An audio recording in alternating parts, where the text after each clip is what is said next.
और ये बिहार के चुनाव में जो आप कह रहे हैं कि महिलाओं को 2 मेंबर बना दिया, इस बार मैं भी देखूंगा आगे भारतीय जनता पार्टी कितनी महिला लोगों को टिकट देंगे वहां पर। भारतीय जनता पार्टी के अंदर मुकाबला चल रहा है कि खराब हिंदू कौन बड़ा है।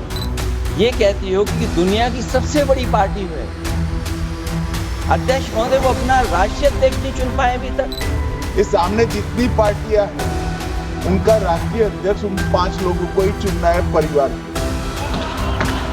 हमें माननीय अध्यक्ष जी करोड़ों सदस्यों में से 12-13 करोड़ सदस्य प्रक्रिया कर चुनना है तो देर लगती है।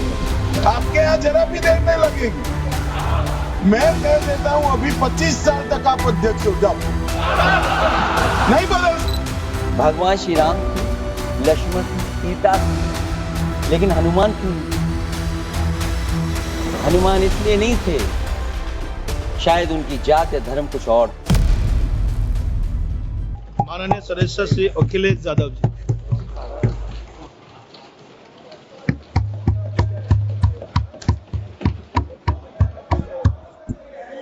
Please please.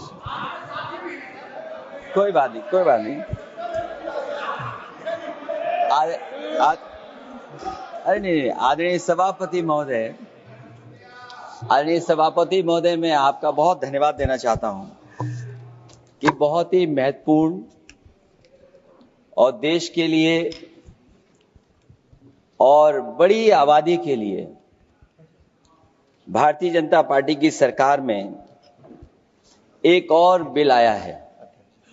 क्योंकि मेरे से पूर्व में जो हमारे साथी बोले हैं वो माननीय सदस्य हमारे साथ नहीं, लेकिन मैं उनके बहुत सारी बातों से सहमत हूं। और अध्यक्ष महोदय, मैं देख रहा हूं जो एक्स कांग्रेस वाले हैं वो ज्यादा बोल रहे हैं।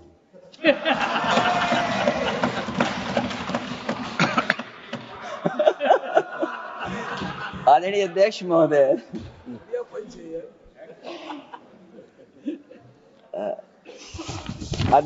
जो आज बिल पेश हुआ है, मैं हिंदी और अंग्रेजी को जो कुछ समझ सकता हूं वो यही मैं कह सकता हूं कि माननीय मंत्री जी ने ये कहा कि ये उम्मीद है। ये उम्मीद कैसे बनाए, अंग्रेजी में भी मुझे समझ में नहीं आ रहा कि उम्मीद है ये, हिंदी में भी समझ में नहीं आ रहा कि ये उम्मीद है। यूनिफाइड वक्फ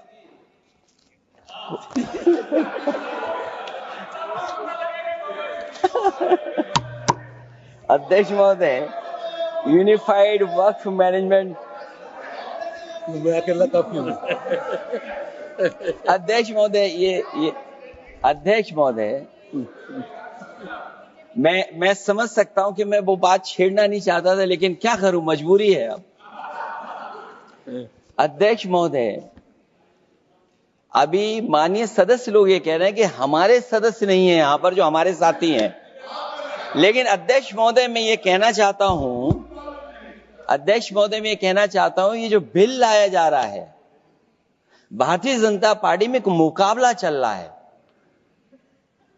भारतीय जनता पार्टी के अंदर मुकाबला चल रहा है कि खराब हिंदू कौन बड़ा है। और ये बात अध्यक्ष महोदय मैं ऐसे ही नहीं कह रहा हूं।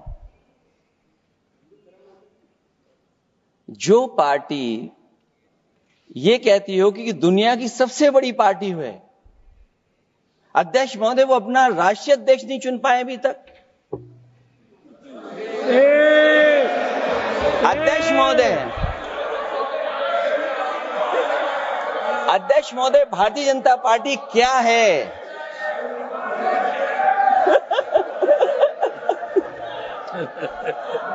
जी, मैं अखिलेश जी ने बहुत हंसते हंसते कहा है, इसको हंसते हंसते जवाब देना। इस सामने जितनी पार्टियां हैं उनका राष्ट्रीय अध्यक्ष उन 5 लोगों को ही चुनना है परिवार के। हमें माननीय अध्यक्ष जी करोड़ों सदस्यों में से 12-13 करोड़ सदस्य प्रक्रिया कर चुनना है तो देर लगती है। आपके यहाँ जरा भी देर नहीं लगेगी। मैं कह देता हूं अभी 25 साल तक आप अध्यक्ष हो जाओ, नहीं बदल सकता। अध्यक्ष महोदय, क्योंकि जो बात निकल के आई है वो मैं फिर आगे बढ़ा दूं। अध्यक्ष महोदय, जो बात सोशल मीडिया या और जगह गुपचुप हो रही है, कहीं ऐसा तो नहीं था कि अभी कुछ दिन पहले यात्रा जो हुई है वो कहीं 75 वर्ष की एक्सटेंशन वाली यात्रा तो नहीं थी? अध्यक्ष महोदय, ये जो इस बार जो वक्फ बिल आया है, नाकामी का पर्दा इस बार है वक्फ बिल। और नाकामी कोई एक आध नहीं है, मैं कई नाकामियां बता सकता हूं। अभी मैं माननीय सदस्यों को सुन रहा था, वो पुराने कई बिल उनके बारे में चर्चा कर रहे थे कि कितने प्रोग्रेसिव बिल लेकर के आए हैं। मुझे याद है, मैं उत्तर प्रदेश में उस समय था और मुझे लगा कि शायद इनकी वो बात ठीक होगी। एक ये बहुत तैयारी के साथ फैसला लेकर के आए थे और फैसला ये लिया था, आधी रात के आज के बाद नोट नहीं चलेंगे, नोट बंद हो जाएंगे। अध्यक्ष महोदय, उस नोटबंदी नाकामी के बारे में भी तो चर्चा हो जाए कि अभी भी न जाने कितनी जगह पर कितना रुपया निकला जा रहा है, कितना निकल करके आ रहा है। केवल नाकामी नोटबंदी की नहीं, नाकामी बेरोजगारी की भी है, नाकामी महंगाई की भी है, नाकामी किसान की आय दोगुनी नहीं कर पाए वो भी इनकी नाकामी है। मुझे याद है, एक माननीय मंत्री जी पूरे देश की नदियों के बारे में बीओडी बता रहे थे, लेकिन माननीय मंत्री जी ये भूल गए कि उनके शहर में, उनके क्षेत्र की जो नदी है उसकी बीओडी क्या है। गंगा क्या साफ हो गई, यमुना क्या साफ हो गई, स्मार्ट सिटी क्या बन गई, क्या गोद लिए हुए गांव इन्होंने गोद से उतार दिए, उनकी क्या दुर्दशा है। इसलिए मैं कहना चाहता हूं, ये नाकामी का पर्दा इस बार वक्फ बिल बना है। और सबसे बड़ी बात तो यह है कि जिसके लिए फैसला होना है उसकी बात को अहमियत न देना भी नाइंसाफी है। अध्यक्ष महोदय, नाकामी केवल यहां तक नहीं है। और भारतीय जनता पार्टी क्या है, मैं केवल एक पुरानी घटना याद करता हूं। एक बार फैजाबाद अयोध्या में एक कार्यक्रम था, उसमें बड़ी तैयारी की गई थी और तैयारी के साथ कलाकार मुंबई से बुलाए गए थे। हो सकता है वो सहमति दिल्ली से ना रही हो, केवल लखनऊ की सहमति से हो रहा हो कार्यक्रम। और जब कार्यक्रम की पूरी तैयारी हो गई, भगवान श्री राम बनकर के कोई आ गया, लक्ष्मण बनकर के कोई आ गया, मां सीता भी बनकर के कोई आ गया, हनुमान जी और भगवान हनुमान भी बनकर के कोई आ गया।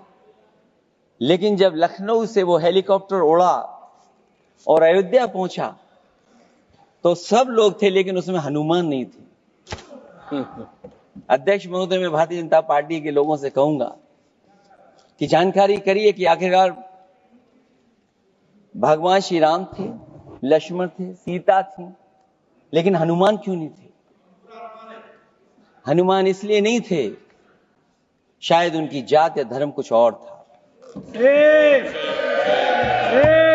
अध्यक्ष महोदय, ये देश मिली जुली संस्कृति से चला है। कुछ हमने सीखा, कुछ उन्होंने सिखाया। और जो लोग ये कहते हैं कि हम सबको बराबरी का हक देते हैं, अभी कुछ दिन पहले ईद निकली है। अध्यक्ष महोदय, वो परंपरा रही है, न केवल मैं जाता हूं बल्कि कोई दल का नेता ऐसा नहीं न जाता हो उस कार्यक्रम में शामिल होने।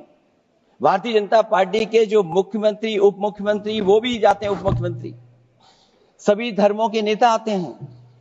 लेकिन पता नहीं इस बार क्या साजिश थी, षड्यंत्र था कि वहां पर कुछ पाबंदी लगी हुई थी। अगर किसी कारण पाबंदी लगी हुई थी तो बात समझ में आती है, लेकिन जब जानकारी हुई है, किसी को नहीं पता था कि पाबंदी क्यों लगी है कि आप नहीं जा सकते वहां पर कार्यक्रम में शामिल होने। क्या यही भारत है, यही संविधान हमें रास्ता दिखाता है? अध्यक्ष महोदय, मंत्री जी बताएं हमें, वो खुद भी माइनॉरिटी हैं, भगवान बुद्ध के रास्ते पे चलते हैं। भगवान बुद्ध का रास्ता दूसरा है। हम आपको अपना मानते हैं तब भी जब आप हमारे बहुत सारे ग्रंथों को नहीं मानते हैं, तब भी हम आपको अपना मानते हैं। आप हमारे पुराणों को नहीं मानते हैं, आप हमारे उपनिषदों को नहीं मानते हैं। लेकिन सोचिए, हम हिंदू वो लोग हैं जो आपको स्वीकार करते हो, गले लगा करके चलते हैं। अब मैं दूसरे धर्म पे नहीं जाऊंगा, कोई नाराज हो सकता है। मैं दूसरे धर्म के बारे में नहीं जा सकता, मैं केवल यही बताता हूं। और मैं उत्तर प्रदेश में, अध्यक्ष जी, जहां से आता हूं, मैं अपमान नहीं कर रहा हूं, मैं सच बोल रहा हूं। और ये बिहार के चुनाव में जो आप कह रहे हैं कि महिलाओं को 2 मेंबर बना दिया, इस बार मैं भी देखूंगा आगे भारतीय जनता पार्टी कितनी महिला लोगों को टिकट देंगे वहां पर।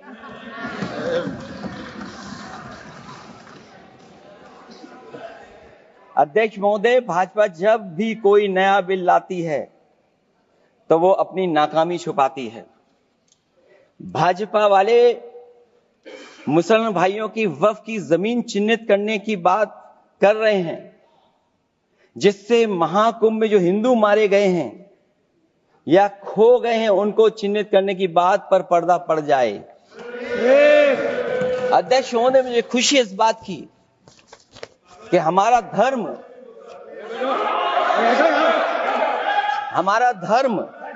अध्यक्ष महोदय, नहीं, कुछ कहना चाहते हैं। नहीं, प्लीज, तुमको अलाउ नहीं किया। अध्यक्ष महोदय, कुंभ में आस्था सबकी है, कोई ऐसा नहीं जिसकी आस्था ना हो। और कुंभ कोई पहली बार नहीं हो रहा था। ये भारतीय जनता पार्टी के लोगों ने ऐसा प्रचार किया कि 144 वर्षों के बाद पहली बार महाकुंभ होने जा रहा है, और लोग निकल पड़े। सरकार ने कहा कि हमारी तैयारी 100 करोड़ की है। आप कहते टेक्नोलॉजी का हम इस्तेमाल करेंगे, जमीनों को हम मैपिंग कर करके डेटा एंड रिकॉर्ड ठीक करेंगे।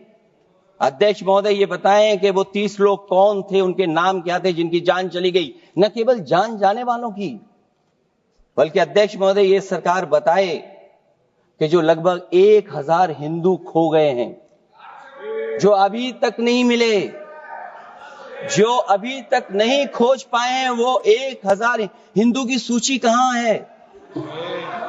और फिर धर्म कारोबार की बात है, जो ये लोग अध्यक्ष महोदय, मैं कार सेवक वाली बात इसलिए नहीं छेड़ना चाहता हूं। अध्यक्ष महोदय, ये शायद माननीय सदस्य जानते नहीं कुछ सच्चाई नहीं जानते। अध्यक्ष महोदय, ये संविधान की वजह से, संविधान को बचाने के लिए, हिंदू एकता को बचाने के लिए कुछ फैसले लिए गए, लेकिन एफआईआर हम लोगों पे नहीं लिखी गई थी। एफआईआर उन पे लिखी गई थी जो बेचारे तैयार हो गए थे सुबह, लेकिन पता नहीं कहां से फोन आया था, कहा था कि अब तैयार तो हो गए हो, लेकिन आप शिलान्यास में नहीं आ सकते। बहुत सही। इसलिए बात को इधर से उधर नहीं में ले जाना चाहता। अखिलेश जी, जरा वक्त पे भी आ जाओ। अच्छा, वक्त पे आ रहा हूं। नहीं, वक्त पे अध्यक्ष इसलिए आ रहा हूं क्योंकि वक्त समझने के लिए भारतीय जनता पार्टी की सोच क्या है। और ये अध्यक्ष महोदय जब ये कह रहे हैं कि इससे कारोबार होगा, अध्यक्ष महोदय, धर्म की चीजों से कारोबार नहीं हो सकता। हमारे उत्तर प्रदेश के मुख्यमंत्री जी ने भी कहा कि कारोबार होगा। वो 30 की गिनती में उलझे हुए हैं, जैसे 30 मार खाए वो। उनसे पूछा कि जान कितनी गई, वो 30। उनसे पूछा कि कारोबार कितने का होगा, 30 गुणा 10,000 करोड़। सोचिए, कुंभ हमारा क्या कारोबार की जगह है? और फिर उसका कौन नापेगा, कैसे नालाएगा? और फिर हमारे माननीय मंत्री जी कह रहे हैं कि जमीन, चाहे वो रेलवे की हो, चाहे वो डिफेंस की हो, वो भारत की जमीन है। मैं भी स्वीकार करता हूं कि रेलवे की जमीन भी भारत की है, डिफेंस की भी जमीन भारत की है। क्या डिफेंस की जमीन नहीं बेची जा रही मंत्री जी? अध्यक्ष महोदय, क्या रेलवे की जमीनें नहीं बेची जा रही हैं? अध्यक्ष महोदय, केवल यहां तक नहीं, कितना हस्तक्षेप होता है। वक्फ भी भारत के, इसीलिए तो कहीं ना कहीं वक्फ की जमीन से, अध्यक्ष महोदय, माननीय मंत्री जी बताएं, और मुझे उम्मीद है कि जब जवाब देंगे तो बताएंगे कि वक्फ की जमीन से बड़ा मुद्दा वो जमीन है जिस पर चीन ने अपने गांव बसा लिए हैं, लेकिन कोई बाहरी खतरे पर सवाल बवाल न करे, इसलिए ये बिल लाया जा रहा है। और माननीय मंत्री जहां से आते हैं, जिस प्रदेश से आते हैं, कम से कम ये तो बताएंगे कि वहां कितने चीन ने गांव बसा लिए, घर बन गए हैं। अध्यक्ष महोदय, आपके माध्यम से सरकार गारंटी दे कि वक्फ की जमीन कभी भी किसी भी पैतरेबाजी से किसी और मकसद के लिए किसी और को नहीं दी जाएगी।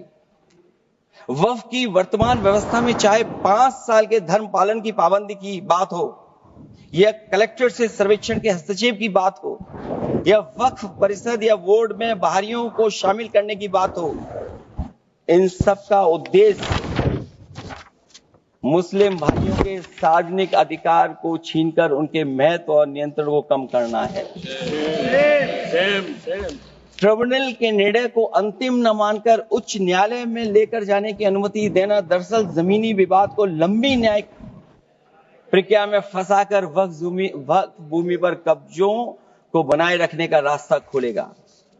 सबसे बड़ी बात यह कि वक्फ बिल के पीछे की न तो नीति सही है, न नियत, ये देश के करोड़ों लोगों से उनके घर दुकान छीनने की भी साजिश है। भाजपा एक अलोकतांत्रिक पार्टी है, वो असहमति को अपनी शक्ति मानती है। जब देश के अधिकांश राजनीतिक दल वक्फ बिल के खिलाफ हैं, तो उसे लाने की जरूरत क्या है, जो जिद क्यों कर रहे हैं सरकार। वक्फ बिल का लाना भाजपा की सियासी हट है। वक्फ बिल भाजपा की सांप्रदायिक राजनीति का नया रूप है। वो तो आपको काटेगा, और इसलिए काटेगा कि अध्यक्ष महोदय बाहर ये लिखते हैं सत्यमेव जयते, बाहर है लिखते सत्यमेव जयते, भाजपा अंदर असत्य बात कहते। भाजपा वक्फ बिल लाकर अपने उन समर्थकों का तुष्टीकरण करना चाहती है जो भाजपा की आर्थिक नीति, महंगाई, बेरोजगारी, बेकारी और चौपट अर्थव्यवस्था से उसे छटक गए हैं। क्योंकि अध्यक्ष महोदय, जब से वोट में गिरावट आई है, और खासकर उत्तर प्रदेश में भी, तब से भारतीय जनता पार्टी की कोशिश है कि अपना वोट कैसे संभाला जाए। ये वोट को संभालने के लिए बिल लाया गया है। भाजपा का लक्ष्य वक्फ की जमीनों पर है। इन जमीनों का नियंत्रण अपने हाथ में लेकर इन जमीनों को पिछले दरवाजे से अपने लोगों के हाथों में दे देना चाहती है।